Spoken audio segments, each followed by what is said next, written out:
Student क्या हाल चाल है। मैं नीरज कुमार स्वागत करता हूँ आपका यज्ञ विद्या में। बच्चों, अभी हम लोग यूपी पुलिस कांस्टेबल भर्ती 2026 से संबंधित क्लास ले रहे हैं। इस कड़ी में अब आप लोगों के पास जीएस के अलावा हिंदी और मैथ का भी वीडियो आ रहा है। सारा वीडियो को ध्यान से देखते जाइए। अभी हमारे सारे वीडियो में आपके लिए प्रीवियस ईयर क्वेश्चन पेपर को हमारी टीम लेके आ रही है। जैसे ही प्रीवियस ईयर क्वेश्चन पेपर समाप्त होगा उसके बाद हम लोग मेन सिलेबस में आ जाएंगे।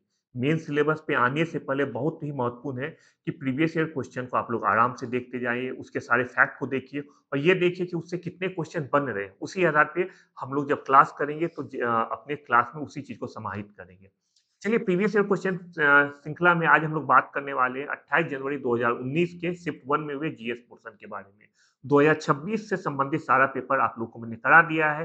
सारा वीडियो प्लेलिस्ट में अवेलेबल है। जो बच्चा अभी तक हमारे क्लास को मिस किया है, कृपया करके वहाँ जाएँ और पुराने वीडियो को देखिए। चलो बच्चों शुरू करते हैं आज का क्लास। आज का पहला प्रश्न है, द्रवों का घनत्व मापने के लिए किस उपकरण का उपयोग किया जाता है? आपके ऑप्शन है एनोमीटर, बेवामीटर, यूडियोमीटर या पिक्नोमीटर और आपका जवाब है पिक्नोमीटर ऑप्शन 4।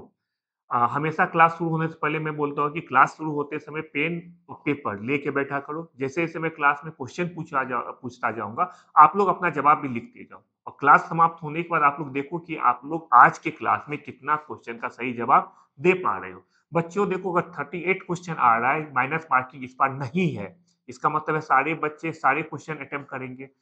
38 में कम से कम 32 क्वेश्चन आपका सही होना चाहिए। अगर 32 क्वेश्चन सही हो रहा है, इसका मतलब है कि आपका तैयारी सही दिशा में जा रहा है।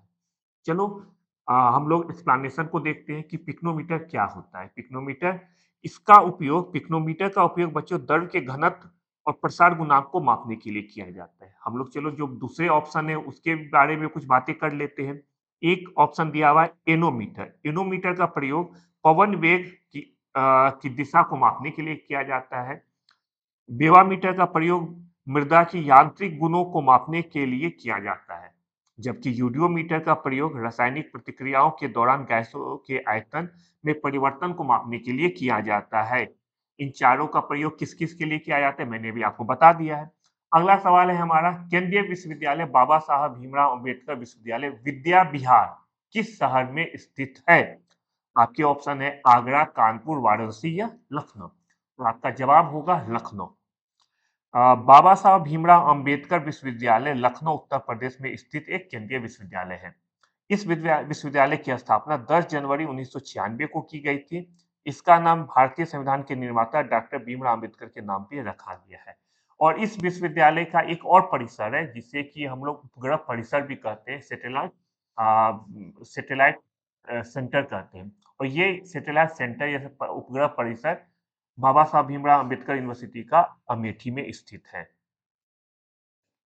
बच्चों, जो बच्चे हमारे क्लास का पीडीएफ नोट्स लेना चाहते हैं वो फ्री में नोट्स ले सकते हैं। इसके लिए आपको क्या करना है, आपको सिर्फ और सिर्फ एक काम करना है। टेलीग्राम चैनल का क्यूआर कोड आपकी स्क्रीन पे आ रहा होगा, आपके मोबाइल पे दिख रहा होगा। इस क्यूआर कोड को स्कैन कीजिए और हमारे टेलीग्राम चैनल पे जाके पीडीएफ नोट्स डाउनलोड कर लीजिए। आप हमारे व्हाट्सएप चैनल पे जुड़िए, अपने सुझाव ज़रूर हमको पहुँचाएँ। जो बच्चे हम लोग का योग विद्या चैनल अभी तक सब्सक्राइब नहीं किया है, उससे रिक्वेस्ट है कृपया करके हमारे चैनल को सब्सक्राइब कीजिए और ज़्यादा से ज़्यादा लोगों को शेयर कीजिए। बच्चों, ये जीएस पेपर सिर्फ एग्जाम के लिए ज़रूरी नहीं होता है, इससे आपका मानसिक विकास भी होता है। इसलिए अगर आपके घर में आपके भाई-बहन, इवन मैं कह रहा हूँ मम्मी-पापा कोई भी घर में है, उनको भी अगर जीएस का क्वेश्चन उनको भी बताया जाएगा तो उनके लिए भी काफ़ी अच्छा रहता है, उनका भी विकास इससे बढ़ता है। अगला क्वेश्चन आज का है बच्चों, उत्तर प्रदेश पुलिस का मुख्यालय कहाँ स्थित है? ऑप्शन है बरेली, प्रयागराज, नोएडा या मेरठ और आपका जवाब है प्रयागराज।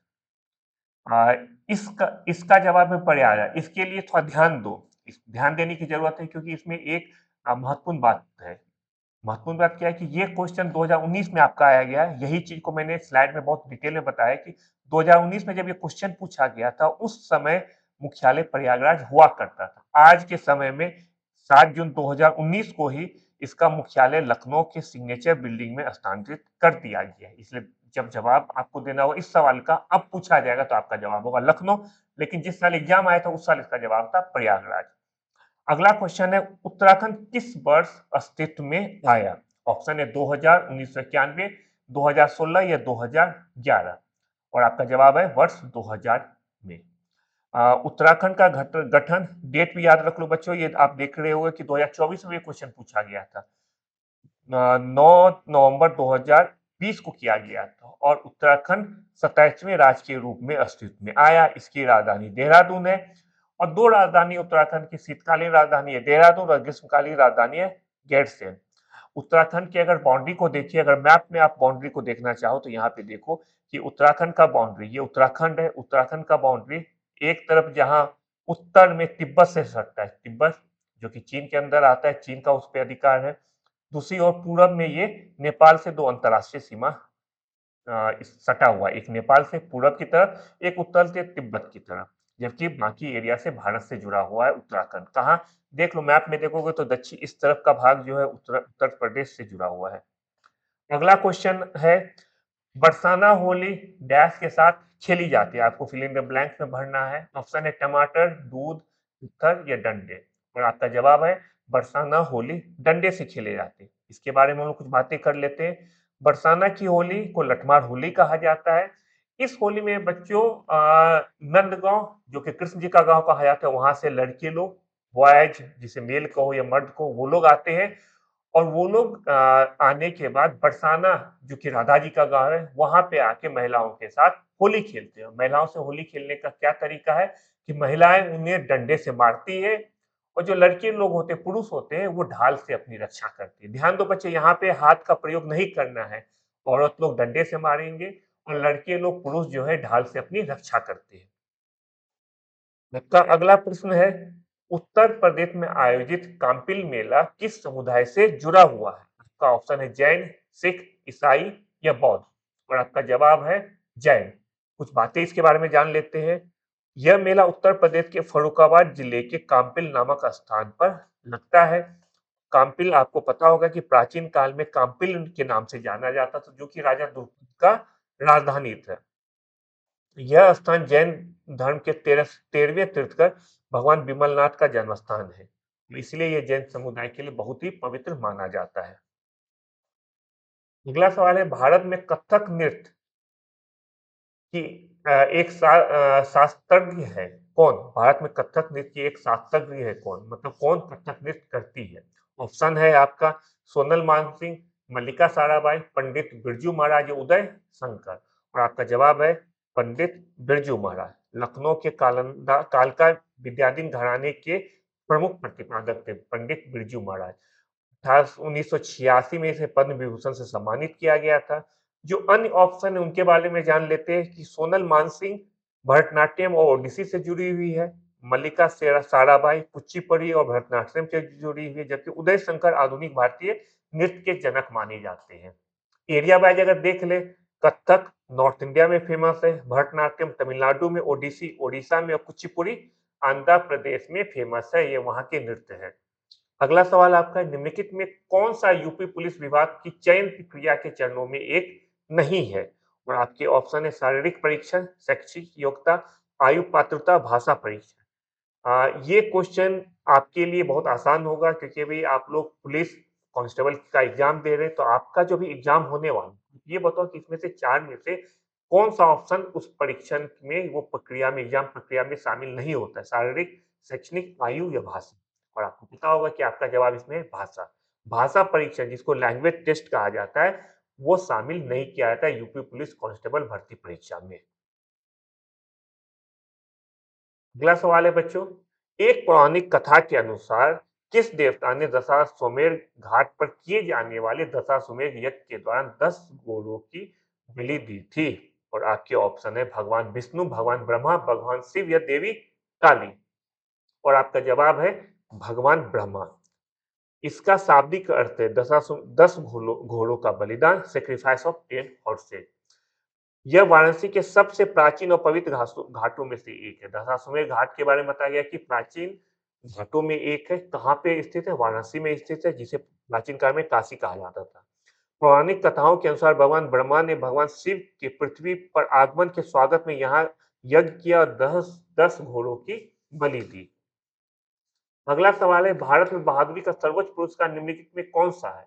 ऑप्शन है अशोक चक्र, परमवीर चक्र, कीर्ति चक्र या वीर चक्र। आपका जवाब है इसमें परमवीर चक्र। आसान क्वेश्चन है। इसके बारे में कुछ जान लेते हैं कि परमवीर चक्र युद्ध काल के दौरान अदम्य साहस के लिए दिया जाने वाला भारत का सर्वोच्च सम्मान है और इसके प्रथम विजेता है जो कि आपसे पूछा जा सकता है या बहुत बार पूछा भी है, मेजर सोमनाथ शर्मा जी को 1947 में ये पुरस्कार मिला था। हierarchy के हिसाब से देखिए तो सबसे ऊपर परमवीर चक्र आता है, उसके बाद महावीर चक्र और उसके बाद वीर चक्र। ये युद्ध काल के समय दिए जाने वाले पुरस्कार है। अगर शांति काल के समय का बात करें तो शांति काल का सर्वोच्च पुरस्कार अशोक चक्र का आता है। युद्ध काल और शांति काल में क्या अंतर होता है? देखो बच्चे, युद्ध काल का मतलब होता है जब कोई वार होता है, जैसे कारगिल का वार हुआ था। उस समय जो हमारे वीर जवान शहीद हुए थे या जिन्होंने अपना अदम्य साहस दिखाते हुए लड़ाई लड़ा था और भारत को विजय दिलाई थी, उनमें से परमवीर चक्र, महावीर चक्र या वीर चक्र दिया गया था। लेकिन जो नॉर्मल समय होता है, शांति काल होता है, जब कोई लड़ाई नहीं होता है, उस समय अशोक चक्र प्रदान किया जाता है। एग्जाम्पल के जैसे मुंबई ब्लास्ट हुआ था, उसमें जो जिन्होंने काम किया या फिर आपको जम्मू कश्मीर में कोई ऑपरेशन होता है, उस समय जो हमारे बहादुर जवान वहाँ पे जो अपना साहस दिखाते हैं, ये सब समय शांति काल कहलाया जाता है। युद्ध काल होता है जब डिक्लेयर वार किया होता है, तब उसे युद्ध काल कहा जाता है। अगला क्वेश्चन हमारा है, माई पैसेज फ्रॉम इंडिया किनके द्वारा लिखी गई एक किताब है? ऑप्शन है मुल्कराज आनंद, Edward Morgan faster, Vidyadhar Suraj Prasad Naipaul या इस्माइल मर्चेंट। तो आपका जवाब होगा इस्माइल मर्चेंट। इसके बारे में कुछ बात करते हैं। मेरा मार्ग भारत से, इनका बुक का ओरिजिनल नाम है my passage from India, Ismail Merchant की एक पुस्तक है और ये कोरियोग्राफर भी है। इन्होंने सत्यजीत रे की शतरंज के खिलाड़ी में 2 गानों के लिए, 2 नृत्य के लिए और देवदास मूवी जो 2002 में आया था, उसमें एक गाना काहे छेमोई गीत के लिए कोरियोग्राफी भी किया है। अगला सवाल है, विश्व पर्यावरण दिवस किस दिन मनाया जाता है? ऑप्शन है 22 अप्रैल, 8 मई, 5 जून या 11 जून। और आपका जवाब होगा 5 जून को। 5 जून को विश्व पर्यावरण दिवस मनाया जाता है। विश्व पर्यावरण दिवस की स्थापना संयुक्त राष्ट्र महासभा द्वारा 1872 में मानव पर्यावरण पर स्टॉकहोम सम्मेलन के उद्घाटन के दरमियान किया गया था और 2020 में जिस साल एग्जाम हुआ था उस साल का मैं एक फैक्ट बता दूं, फिर हम लोग आगे बात करेंगे। 2020 में जब ये पर्यावरण दिवस मनाया गया था, उस साल का थीम था समय के लिए प्रकृति। लेकिन अब ये इतना इम्पोर्टेंट नहीं है। अब हम लोग को ध्यान रखना होगा 2025 में क्या थीम था या 2026 में क्या थीम होगी। तो 2025 में बच्चों थीम था एंडिंग प्लास्टिक पॉल्यूशन। 2025 का थीम है ending plastic pollution. Ending plastic pollution. ये बच्चों ये 2025 का थीम है। ध्यान दो, 2025 का ये थीम है एंडिंग प्लास्टिक पॉल्यूशन। और 2025 का होस्ट कंट्री साउथ कोरिया है। 2026 भी 5 जून को विश्व पर्यावरण दिवस 2026 में मनाया जाएगा। अभी तक 2026 के थीम का अनाउंसमेंट नहीं किया गया है, लेकिन आप क्लास में जुड़े रहिए। आपके एग्जाम से पहले 5 जून पड़ता है। उससे पहले जैसे ही विश्व पर्यावरण दिवस थीम का घोषणा होगा हम आपको बता देंगे। लेकिन एक चीज जिसकी घोषणा हो गई है कि इस साल का होस्ट कंट्री अजरबैजान होगा। अगला सवाल आपका है, जेट इंजन का आविष्कार किन्होंने किया? ऑप्शन है Roger Bacon, sir Frank Whittle, James Watt या लुइस एडिसन वाटरमैन। और आपका जवाब होगा sir Frank Whittle. Air commander sir Frank Whittle एक अंग्रेजी रॉयल एयरफोर्स के अधिकारी थे। उन्होंने टर्बोजेट इंजन का आविष्कार करने का श्रेय मिलता है। टर्बोजेट इंजन के आविष्कार करने का श्रेय सर फ्रैंक व्हिटल को मिलता है। व्हिटल के जेट इंजन जर्मनी के हस वन ओहिन की तुलना में कुछ साल पहले विकसित हो गया था। देखो बच्चे, जो हस वन ओहिन है इन्होंने 1939 में विकसित किया था और उनसे पहले 1930 में ही दोनों का किया था। 1930 में ही आया था दोनों का आविष्कार। लेकिन जर्मनी के हॉसन वन ओहिन का 1939 में, उससे पहले सर फ्रैंक व्हिटल का आ गया था। अगला सवाल आपका है, निम्नलिखित में कौन सा सामाजिक मीडिया नेटवर्क एक सार्वजनिक रूप से सूचीबद्ध कंपनी नहीं है? और आपके ऑप्शन है ट्विटर, फेसबुक, वीबो या क्वेरा। और आपका जवाब होगा क्वेरा। क्वेरा होगा। क्वेरा एक क्वेश्चन आंसर की एक वेबसाइट है जहां इंटरनेट उपयोगकर्ता द्वारा प्रश्न पूछे जाते हैं, उत्तर दिए जाते हैं। जबकि बाकी जो है बाकी जो 3 ऑप्शन है ट्विटर, फेसबुक और वीवो, इनका ये सूचीबद्ध कंपनी है। अगला सवाल है बच्चों, किस भारतीय राज्य में सर्वाधिक क्षेत्र में वन स्थित है? क्वेश्चन बहुत ध्यान से पढ़ना है। किस भारतीय राज्य में सर्वाधिक क्षेत्र में वन स्थित है? देखो बच्चों, यहाँ पे पूछा जा रहा है सर्वाधिक क्षेत्र में वन स्थित है। एक क्वेश्चन होता है कि क्षेत्रफल के हिसाब से सबसे ज्यादा वन किस राज्य में, एक है परसेंटेज के हिसाब से किस राज्य में। दोनों क्वेश्चन पूछा जा सकता है, दोनों को बहुत ध्यान से समझना है। इसमें पूछा गया है कि क्षेत्रफल के हिसाब से कहा है, और क्षेत्रफल के हिसाब से सबसे ज्यादा वन मध्य प्रदेश में है। 2023 के अनुसार क्षेत्रफल के हिसाब से मध्य प्रदेश में देश का सबसे बड़ा वन क्षेत्र है। बिल्कुल ध्यान रखोगे, सबसे बड़ा वन क्षेत्र एमपी है। यहाँ पे देखो एमपी ये है, एमपी में है। जबकि प्रतिशत के रूप में सबसे ज्यादा मिजोरम में है। यहाँ पे एक इंपॉर्टेंट बात बताऊंगा, सबसे ज्यादा परसेंटेज के रूप में मिजोरम में। लेकिन बच्चों ध्यान दो, राज्यों में सबसे ज्यादा परसेंटेज के रूप में मिजोरम है, लेकिन अगर हम लोग राज्य या केंद्र शासित प्रदेशों की बात करें तो सबसे ज्यादा वन क्षेत्र परसेंटेज के हिसाब से इस एरिया में, ये एरिया भारत का क्या कहलाता है बच्चों? ये जो डॉट डॉट है ये कहलाता है केंद्र शासित प्रदेश लक्षद्वीप। और लक्षद्वीप में सबसे ज्यादा वन परसेंटेज है। जहां मिजोरम 85.34% है, वहां अगर लक्षद्वीप की बात करें बच्चों तो लक्षद्वीप में 91% से ज्यादा वन क्षेत्र है। इसको ध्यान रखोगे, कभी कभी आप लोग कंफ्यूज कर जाते हो। एरिया के हिसाब से हमेशा मध्य प्रदेश का जवाब दोगे, अगर परसेंटेज के हिसाब से पूछा जाएगा राज्यों में मिजोरम दोगे। और ऑप्शन में अगर राज्य एवं केंद्र शासित प्रदेश दोनों लिखा रहेगा तब आपका जवाब हमेशा लक्षद्वीप होगा। अगला सवाल है, डैश फिनलैंड की शासकीय मुद्रा है? ऑप्शन है डॉलर, पाउंड, रियाल या यूरो। और आपका जवाब है यूरो। आसान क्वेश्चन है क्योंकि फिनलैंड ईयू का एक हिस्सा है और यूरो जोन का हिस्सा है। इसकी आधारित मुद्रा यूरो है।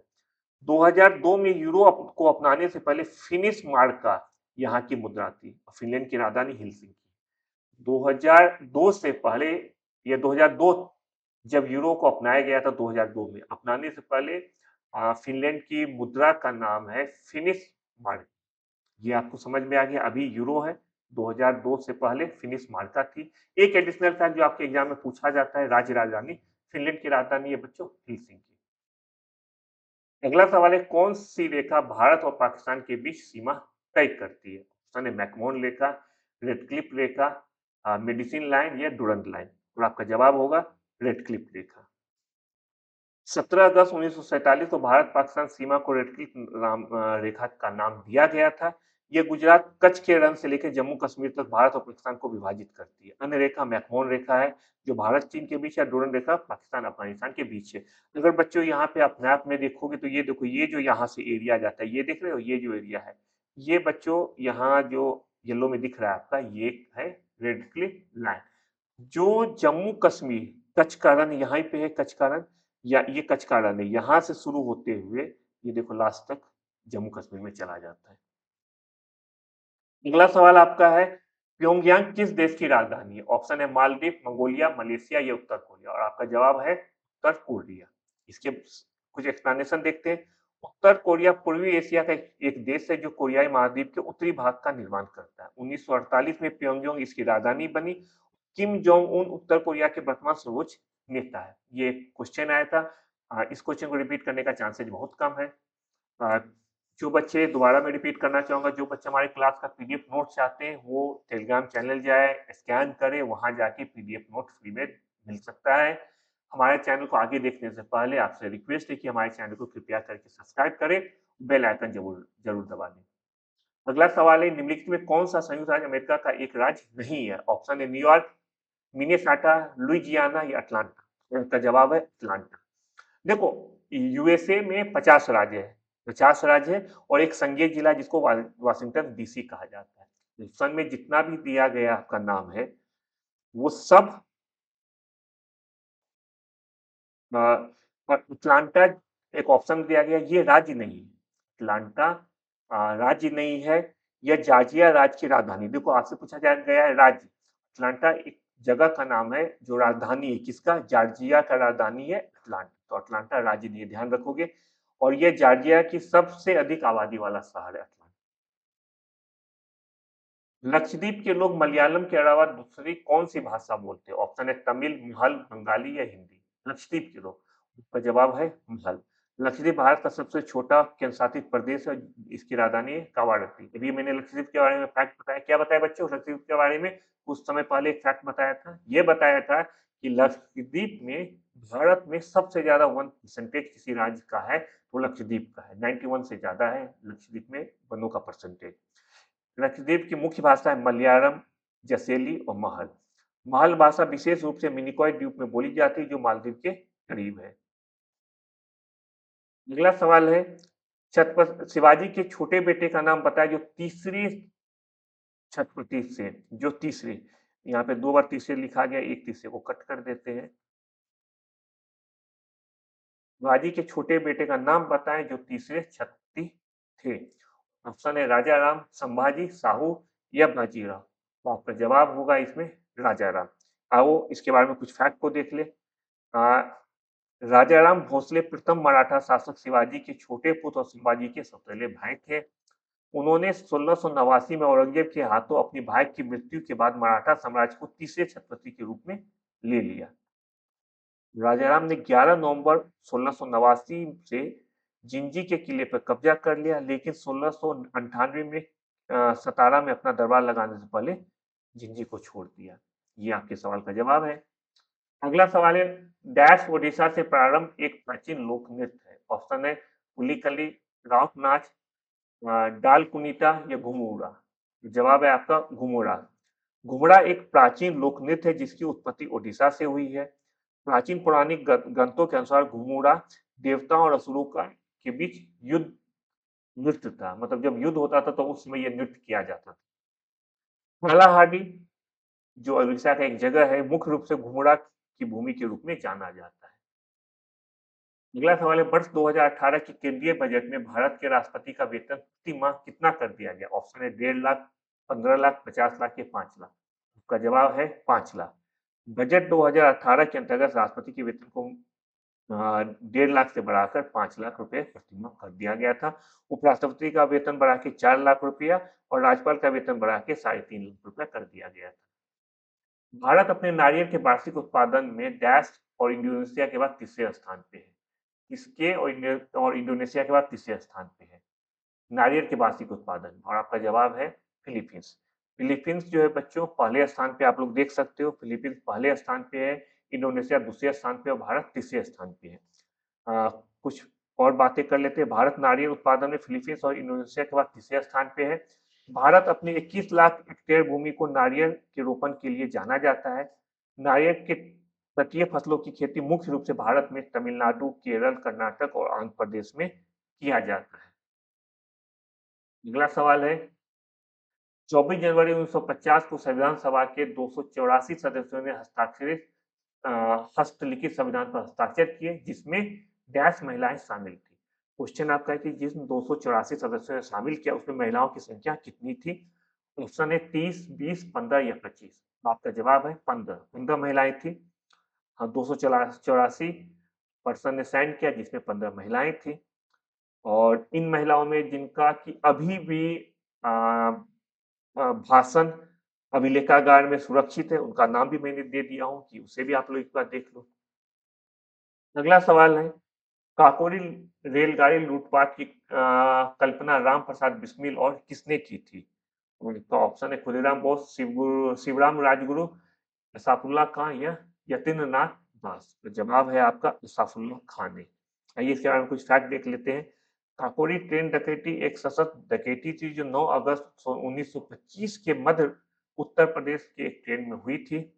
डकैती की योजना राम प्रसाद बिस्मिल और असाफुल्ला खां ने बनाई थी। इसके बारे में इसे बिस्मिल, चंद्रशेखर आजाद, राजेंद्र राही, सचिंद्र बख्शी आदि ने अंजाम दिया। अगला सवाल है बगड़ू डैश में हाथी की छपाई के प्रसिद्ध केंद्रों में से एक है। आपको जिला का नाम बताया जाना है कि कहाँ पे बगड़ू कहाँ की कला बगड़ू है। ऑप्शन है जम्मू कश्मीर, राजस्थान, असम या केरल। का जवाब है राजस्थान। इसके बारे में कुछ बातें कर लेते हैं।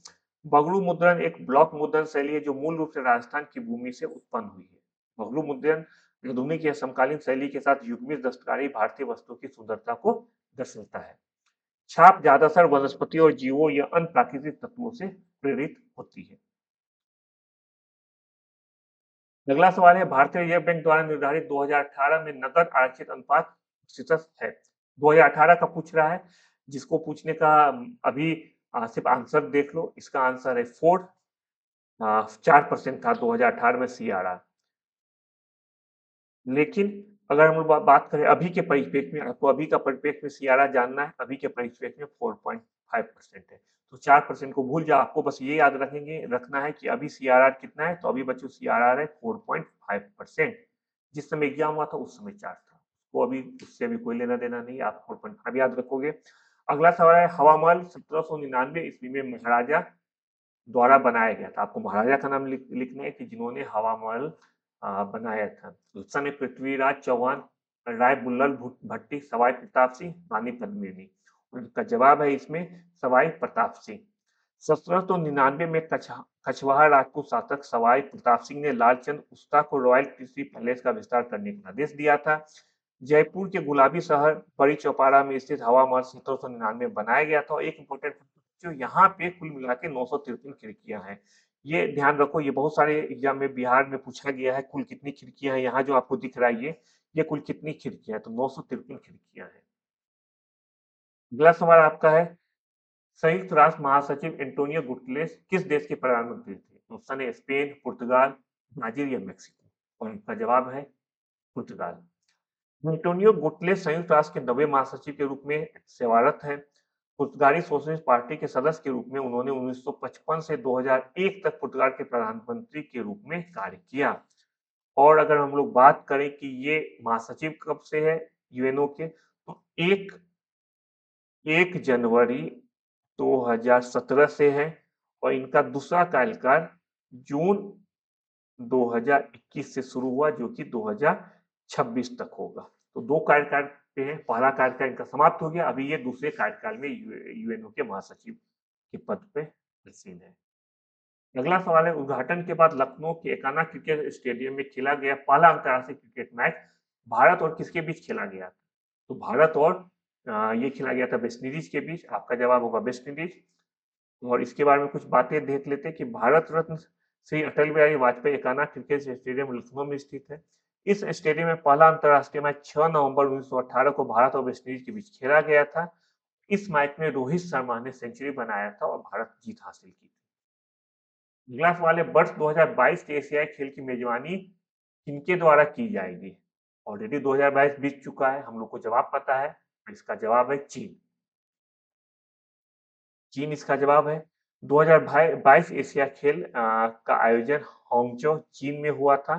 और 2022 में ये होना था, कोविड के कारण ये 2023 में हुआ। लेकिन अभी भी जो नाम लिखा जाता है वो लिखा जाता है हांगझो 2022। एशियाई खेल 2022 ही लिखा जाता है, लेकिन 2023 में ये संपन्न हुआ है। 2023 में इसका आयोजन किया गया था। चीन में कुल मिला के 3 एशियाई खेल हुआ है। सबसे पहले 1990 में बीजिंग में, 2010 ग्वांगजू में, फिर 2023 में हुआ है जिसका नाम है 2022। एशियाई खेल 2022 नाम है, और हुआ कब है बच्चों? 2023 में हुआ है। 2026 का एशियाई खेल जापान में होगा, आइची नगायो में आयोजित होगा। भारत के चीफ आर्मी स्टाफ सीओएसए का नाम बताएं जिन्होंने 31 दिसंबर 2016 को पदभार संभाला। ऑप्शन है general Bipin Rawat, general Shankar Rai Chaudhary, general Vikram Singh और जनरल विजय कुमार सिंह। उनका जवाब है जनरल बिपिन रावत। बिपिन रावत ने 31 दिसंबर 2016 को भारत के 27वें थल सेना अध्यक्ष के रूप में कार्यभार संभाला था। और एक इंपॉर्टेंट फैक्ट, 1 जनवरी 2020 को उन्हें भारत का प्रथम चीफ ऑफ डिफेंस स्टाफ नियुक्त किया गया था। चीफ ऑफ डिफेंस स्टाफ का मतलब है कि सारे तीनों सेनाओं का हेड के रूप में इनको नियुक्त किया गया था। जनरल बिपिन रावत गोरखा राइफल से संबंधित है। 1921 में, दिसंबर 1921 में हेलीकॉप्टर दुर्घटना में इनका निधन हो गया था। नवंबर 2018 में 33वें आसियान शिखर सम्मेलन कहाँ आयोजित किया गया था? ऑप्शन है इंडोनेशिया, थाईलैंड, सिंगापुर या मलेशिया। और उनका जवाब है सिंगापुर में। 33वां आसियान शिखर सम्मेलन 11 से 15 नवंबर 2018 सिंगापुर में आयोजित किया गया था। ध्यान देने की जरूरत नहीं, अब ये नहीं पूछेगा मुख्यालय है इंडो आसियान का इंडोनेशिया, और सदस्य देश, जिस समय क्वेश्चन बच्चों आया था उस समय सदस्य देश 10 ही थे, लेकिन अभी 11 हो गया, इसलिए मैं 11 लिखा हूँ। सदस्य देश 11 है। 11वां सदस्य देश आपको टिमोर लेस्टे है। अगला सवाल है बच्चों, मानव शरीर का कौन सा अंग इंसुलिन पैदा करता है? ऑप्शन ए यकृत, अग्नाशय, तिल्ली या पित्ताशय। और आपका जवाब है बच्चों अग्नाशय। इसके बारे में कुछ बात करते हैं। अग्नाशय एक मिश्रित ग्रंथि है। इंसुलिन का उत्पादन अग्नाशय के लैंगरहंस आइलैंड्स की बीटा कोशिकाओं द्वारा किया जाता है। इसका कार्य क्या है? यह रक्त शर्करा को नियंत्रित करता है। इंसुलिन की कमी से ही मधुमेह नामक बीमारी होती है। फिगर भी दिखाया गया है ह्यूमन पेनक्रियाज का। इसको एक बार आप लोग जरूर देखना, इससे बहुत सारा फैक्ट आपका क्लियर हो जाएगा। अगला सवाल है, निम्नलिखित में कौन सा तत्व एक अधातु है जो कक्षीय तापमान पर द्रव अवस्था में रहता है? ऑप्शन है पारा, ब्रोमीन, क्लोरीन या हीलियम। और आपका जवाब है ब्रोमीन। इसके बारे में कुछ बात कर लेते हैं। ब्रोमीन एक अधातु है जो कमरे के तापमान पर द्रव अवस्था में रहता है। यह हेलोजन समूह है, तत्व है। यह गहरे लाल भूरे रंग का वाष्पशील द्रव होता है। पारा और ब्रोमीन में एक अंतर है। पारा भी बच्चों द्रव अवस्था में रहता है रूम टेम्परेचर में, ब्रोमीन भी रूम टेम्परेचर में द्रव अवस्था में रहता है। तो दोनों में अंतर क्या है? दोनों में एक खास अंतर धातु अधातु को लेके है। जहाँ पारा धातु है वहीं ब्रोमीन धातु है।